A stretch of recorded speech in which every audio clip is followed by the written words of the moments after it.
بسم اللہ الرحمن الرحیم۔ السلام علیکم۔ اسلامی وظائف یوٹیوب چینل میں خوش آمدید ناظرین۔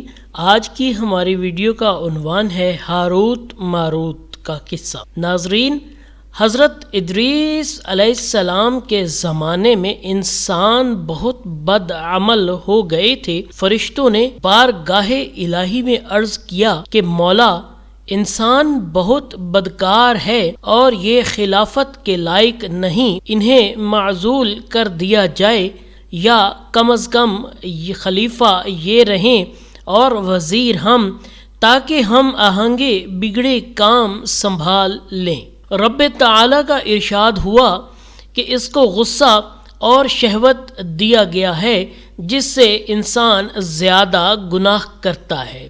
اگر یہ چیزیں تم کو ملیں تو تم بھی گناہ کرنے لگو گے۔ فرشتے بولے کہ مولا کریم، ہم تو گناہ کے پاس بھی نہ جائیں گے، خواہ کتنا ہی غصہ اور شہوت ہو۔ حکم ربی ہوا کہ اچھا، تم اپنی جماعت میں سے اعلیٰ درجے کے پرہیزگار فرشتے چھانٹ لو، ان کو غصہ اور شہوت دے دیتے ہیں، پھر امتحان ہو جائے گا۔ چنانچہ ہاروت اور ماروت، جو بڑے ہی عبادت گزار فرشتے تھے، انتخاب میں آ گئے۔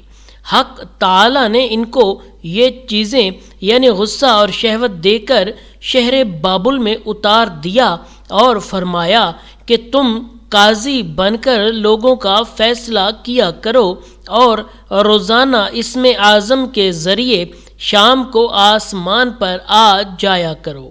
یہ دونوں ایک مہینے تک ایسے ہی آتے جاتے رہے۔ اتنے عرصے میں ان کے عدل و انصاف کا چرچا عام ہو گیا اور بہت مقدمے ان کے پاس آنے لگے۔ ایک روز ایک نہایت حسین و جمیل عورت نے، جس کا نام زہرا تھا، یہ ملک فارس کی رہنے والی تھی، اس نے اپنے خاوند کے خلاف مقدمہ دائر کیا۔ یہ دونوں اسے دیکھتے ہی عاشق زار ہو گئے اور اس سے برے کام کی خواہش کی۔ اس نے کہا، میرا دین کچھ اور ہے اور تمہارا دین کچھ اور اختلاف ہوتے ہوئے یہ نہیں ہو سکتا۔ نیز میرا شوہر بہت غیرت مند ہے، اگر اسے خبر لگ گئی تو مجھے قتل کر دے گا، لہذا پہلے تو آپ میرے بت کو سجدہ کرو اور پھر میرے شوہر کو قتل کرو، پھر میں تمہاری اور تم میرے۔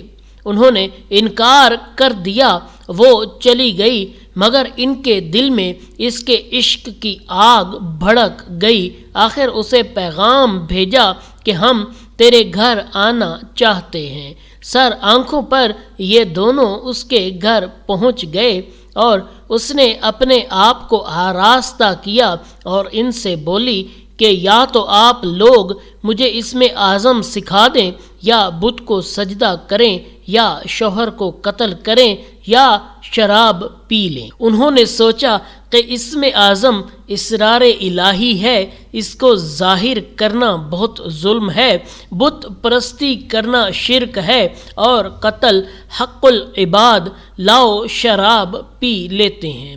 چنانچہ شراب پی لی۔ جب شراب پی کر مست ہو گئے، زہرا نے ان سے بت کو سجدہ بھی کروا لیا اور اپنے شوہر کو قتل بھی کروا لیا اور اسم اعظم بھی پوچھ لیا۔ زہرا تو اسم اعظم پڑھ کر صورت بدل کر آسمان پر پہنچ گئی۔ حق تعالی نے اس کی روح کو زہرا ستارے سے متصل کیا اور اس کی شکل زہرا ستارے کی طرح ہو گئی۔ جب ان کا نشہ اترا تو یہ اسم اعظم بھول چکے تھے اور اپنے کیے پر نادم اور شرمندہ تھے۔ حق تعالی نے فرشتوں سے فرمایا کہ انسان میری تجلی سے دور رہتا ہے۔ یہ دونوں شام کو حاضر بارگاہ ہوئے تھے پھر بھی شہوت سے مغلوب ہو کر سب کچھ کر بیٹھے۔ اگر انسان سے گناہ سرزد ہوں تو کیا تعجب ہے، تمام فرشتوں نے اپنی خطا کا اقرار کیا اور زمین والوں پر بجائے لعن طعن کرنے کے ان کے لیے دعائے مغفرت کرنے لگے۔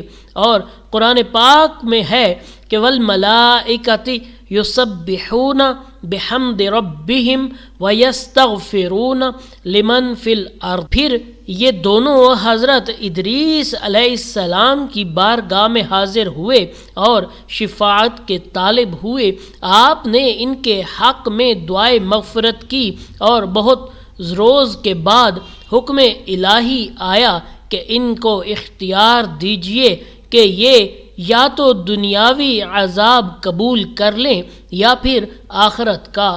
تو حضرت ادریس علیہ السلام نے انہیں حکم الہی پہنچایا۔ انہوں نے عرض کیا، یا نبی اللہ، دنیا کا عذاب فانی اور آخرت کا عذاب ابد لا اباد تک باقی رہے گا۔ ہم کو دنیاوی عذاب منظور ہے، چنانچہ حق تعالی نے فرشتوں کو حکم دیا کہ ان دونوں کو لوہے کی زنجیروں میں جکڑ کر بابل کے کنویں میں اوندھا لٹکا دیں، اور اس کنویں میں آگ بھڑک رہی ہے اور یہ لٹکے ہوئے ہیں۔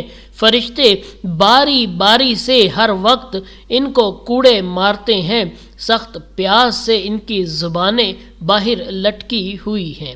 یہ عذاب قیامت تک ایسے ہی شدید رہنے والا ہے۔ اللہ تعالی ہمیں اپنی حفظ و امان میں رکھے۔ اور اس کے ساتھ اگر آپ کو ویڈیو پسند آئی ہے تو چینل کو سبسکرائب کر کے گھنٹی کے نشان کو دبا لیں تاکہ آنے والی تمام ویڈیوز آپ تک بآسانی پہنچ سکیں۔ شکریہ۔